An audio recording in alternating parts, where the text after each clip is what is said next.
UP police का 17 और 18 के शिफ्टों का पेपर फाइनली कंप्लीट तो हो गया है, लेकिन प्रॉब्लम ये हो गई कि जब से पेपर की शुरुआत हुई तभी से ये खबरें आने लगी कि पेपर लीक हो जाएगा, पेपर लीक हो जाएगा। गवर्नमेंट कहती रही कि ये सब चीज़ों में आप ना पड़िए, एकदम हम लोग तगड़ा व्यवस्था बनाया है, लड़के मान भी लिए। लेकिन हुआ क्या, 17 तारीख को भी ऐसा सुनने में आ रहा था कि पेपर लीक हो गया है। व्हाट्सअप और टेलीग्राम पे चीज़ें वायरल हो रही हैं। गवर्नमेंट ने बोला ऐसा कुछ भी नहीं है, ट्वीट करके बता दिया कि नहीं नहीं, ये सब चीज़ें टेलीग्राम से एडिट की गई हैं। वहाँ बात खत्म हो गई। 18 को खुल्लम खुल्ला हो गया, सभी के पास वायरल हो रही हैं।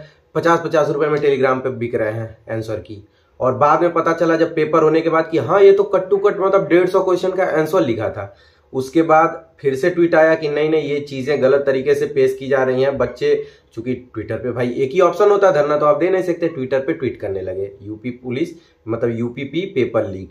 अब उसके बाद ये भी नहीं सहा गया गवर्नमेंट और भर्ती प्रोन्नति बोर्ड से, तो उन्होंने कह दिया भाई ये सब देखो गलत तरीके से ट्वीट किया जा रहा है, ऐसा कुछ भी नहीं है और इसकी हम पुलिस विभाग से जांच करा के फिर बताएंगे। तो देखो यही तरीका हो गया कि अगर आपका शोषण हो रहा है और आप गए एफआईआर दर्ज कराने, आप कह रहे हो कि साहब हमारा शोषण हुआ, एफआईआर दर्ज कर लो, लेकिन साहब तो ये कह रहे हैं कि भाई ऐसा कुछ हुआ ही नहीं है, ये गलत तरीका है, आपको ये चीज नहीं करना चाहिए। मतलब समझ रहे हो ना क्या हुआ। जो काम यूपी पुलिस भर्ती प्रोन्नति बोर्ड का है या फिर जो काम गवर्नमेंट का है, वो काम बच्चों को दिया जा रहा है कि अगर आपको लगता है कि पेपर लीक हुआ है तो आप हमें साक्ष्य दो। चलो साक्ष्य भी देने के लिए तैयार हो गए। पहले रहता था कि जो कोचिंग संस्थान है वो आपका मदद करते थे, अब कोचिंग संस्थाओं को भी वार्निंग मिलने लगी है। आप देखे होंगे ट्विटर पे लिखा था कि आप लोग मतलब हमारे और आपके बीच में मध्यस्थता की आवश्यकता नहीं है, आप हमें डायरेक्ट वो करिए। मतलब आपको गाइडेंस भी लेना भी, अगर आप गाइडेंस भी लेना चाह रहे हो तो वो भी एक तरह से जुर्म ही माना जाएगा। तो यही एक तरीका बचा है कि ट्विटर पे आप ट्वीट करिए और अपने जो आपके लोकल में नेता है, यानी कि जो विधायक हैं या फिर सांसद हैं या फिर जिला पंचायत अध्यक्ष है, उनके पास पहुंचिए बल्क में, मतलब एक साथ, और कहिए कि ऐसी ऐसी बात। आप अपना जो आपका विधायक वाला पैड है उस पर लिख के मुख्यमंत्री जी को इस चीज की सूचना दीजिए, और अगर ऐसा कुछ हुआ है तो भर्ती रद्द कराइए या भी जो भी उचित कार्रवाई हो उस पर करिए। देखो क्या है ना, गवर्नमेंट बहुत अच्छा नीति लेके चल रही है, लेकिन कुछ लोग होते हैं ना जो ऐसा काम करते हैं, लेकिन मन भी बढ़ाने के पीछे कहीं ना कहीं किसका हाथ हो सकता है, आप अच्छे से समझ रहे हो।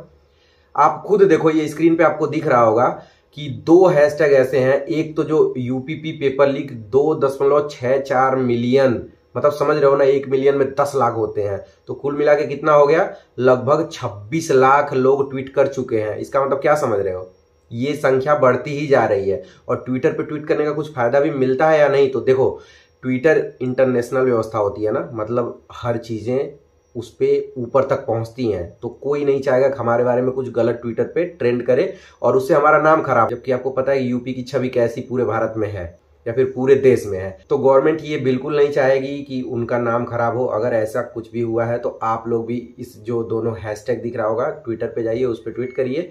बाकी बहुत सारे लोग, आप अभी देखे होंगे कि एक स्टैम्प, अभी आप लोग देखे होंगे कि एक बुलंदशहर के विधायक हैं, उन्होंने अपने स्टैम्प पे लिख के दे दिया है मुख्यमंत्री जी को कि ऐसी ऐसी चीजें अगर आपके संज्ञान में नहीं है तो मेरा काम आपके संज्ञान में लाना है, उचित कार्रवाई कीजिए।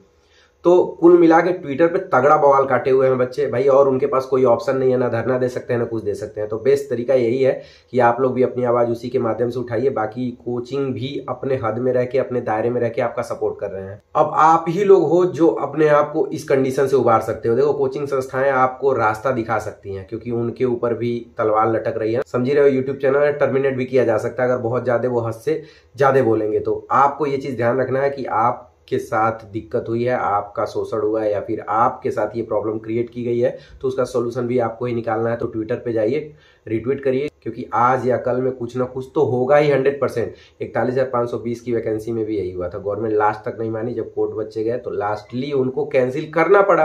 भाई आप साक्ष्य नहीं देखोगे, ऐसे कैसे कह रहे हो यार कि साक्ष्य नहीं। जब कोई भी चीज कागज स्कैनर पे बना होता है तो उस पर डेट लिखा होता है, मतलब 18 को सेकेंड शिफ्ट में जो पेपर होना है वो 16 तारीख से ही वायरल हो रहा है। और जो पढ़ने वाले बच्चे कुछ कह रहे होंगे ना कि मेरा तो हो जाएगा, भाई तुम 135 भी लाके नहीं हो पाओगे। ये बताओ अगर 1 लाख बच्चों के पास भी वो पेपर पहुंच गया तो गया तो सीट। मतलब कंपटीशन सिर्फ पढ़ाई में होती थी, अब धांधली में भी हो रही है। अब तो पता है कौन लोग होंगे, जो जिन लोगों को 150 क्वेश्चन याद होगा, इसमें बाहर कैसे होंगे, अरे यार मुझे तो 5 क्वेश्चन ही नहीं याद आया, मैं पढ़ा तो था उसमें। समझ रहे हो ना, ऐसे कंपटीशन में आप भाग लेना चाहते हो, बिल्कुल नहीं लेना चाहते होगे। तो ये ध्यान रखो कि ट्विटर के माध्यम से आप लोग ट्वीट करो, बेस्ट तरीका है। आप घर बैठे एक हथियार के तरीके से आप ट्विटर को यूज कर सकते हो।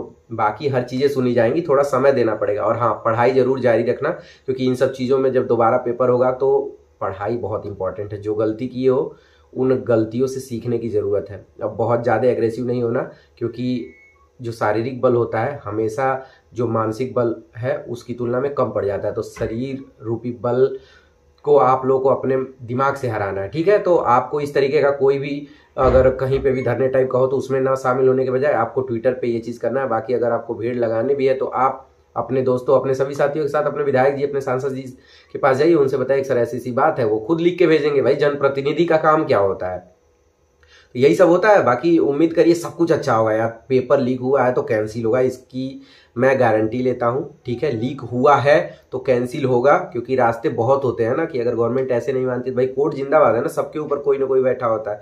बाकी डरने की जरूरत नहीं है, जो होता है बेहतर के लिए ही होता है। भाई क्या कर सकते हो, इतने लोग का पेपर कराना था। लेकिन भर्ती प्रोन्नति बोर्ड या गवर्नमेंट को भी ये सोचना चाहिए था कि युद्ध स्तर पर अगर आप इतने लोगों का पेपर करा रहे हैं तो व्यवस्था में थोड़ा टाइम ले लिए होते। जरूरी नहीं था ना इतना जल्दी जल्दी करना। बच्चे तो चलो तैयारी कर ही लेते, आपकी तैयारी करनी बहुत जरूरी थी। कहीं ना कहीं आप अपने बातों से मुकर गए या फिर आपकी बात गलत साबित हो गई। और हाँ, रोज 4 लोगों को पकड़ने से आप ये नहीं कह सकते ना कि हाँ बहुत अच्छी व्यवस्था है। आप उस बड़े वाले आदमी के पास नहीं पहुंच पा रहे हैं जो इन सभी शाखाओं का जड़ है, समझ रहे हो ना। ये छोटे छोटे टहनियों को पकड़ने से कोई काम नहीं चलेगा। अगर जो पकड़े जाते हैं उन पे इतनी खतरनाक वाला वो लगाइए ना कि ताकि जिंदगी भर वो सोचे कि मैंने ये क्या कर दिया, मुझे ये नहीं करना चाहिए था। बाकी धैर्य बनाए रखिए, सब कुछ अच्छा होगा, ठीक है। जैसा साक्ष्य मिलेगा उसी तरीके से पेपर के साथ कार्रवाई की जाएगी कि सिर्फ और सिर्फ दूसरे शिफ्ट को ही कैंसिल किया जाएगा या फिर पूरा पेपर रद्द किया जाएगा, ठीक है। उम्मीद है कि आप लोग समझ रहे होगे। थोड़ा सा धैर्य बना के रखना, बहुत ज्यादा हो हल्ला में ना पड़ना, सब कुछ अच्छा होगा। वीडियो पसंद आया तो वीडियो को लाइक करिए, चैनल को सब्सक्राइब करिए। ऐसे ही अपडेट टाइम टाइम से आते रहेंगे आप लोगों के पास। अपना ध्यान रखिएगा, मिलते हैं अगले वीडियो में, तब तक के लिए बाय बाय।